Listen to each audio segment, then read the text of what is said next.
So I had shipped a large 24 by 36 scratchboard of a Cougar to one of my galleries, and it had broken in transit, like in three, like completely up and down diagonally on the side, or Mm-hmm. on top, and then on the side. So in Mm-hmm. three places, completely broken. And obviously that was devastating. No idea what happened. I think looking at the box, it was possible something like it got stuck on one of those conveyor belts maybe and it got pushed or something heavy landed on it. That's the only thing I can think of Yep. because I don't know what else would have like these are masonite hardboards. Like you can't just like they don't snap. Like you have to Right. really there's a lot of force you'd have to do to break those. Yep. So, anyways, and so it was devastating. So I had them ship it back to me. I was like, I'm gonna see if I can repair it.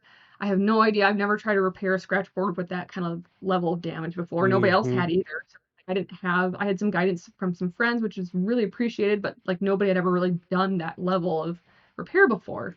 So anyways, so I managed to actually repair it so that way and kind of hide the repairs a little better, so that I could see, you could still see like the repair or whatever, but it was at least Embedded like in a tree, it looked really in good. a Yeah. tree and some bushes or whatever and stuff like that. So I kind of redesigned the scratchboard a little bit to help with that, Mm-hmm. repair concealing or whatever. So um, but yeah, so that ended up working out well. But again, I didn't know if I was ever going to be able to sell it because I still Mm-hmm. wanted to, have a piece. I wanted to sell the piece for enough that would make it worth my time and effort because it's still a really time consuming piece aside from the repair. And then the repair on Right. top of that was also a thing.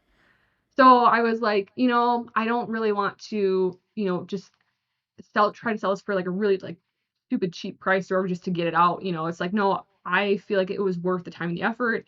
And I Mm-hmm. feel like if I had the right person, they would appreciate the story too. And that would be something that we could connect on. Absolutely.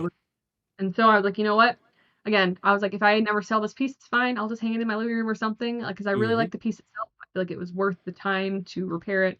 So yeah, so I ended up actually selling that piece at the show, and that was literally only like a year after I had finished the repairs. Right. So I had no idea that that was actually even going to happen, and that again that somebody would connect with it. And actually, I had a couple people looking at that piece and that knew of the story behind the piece too.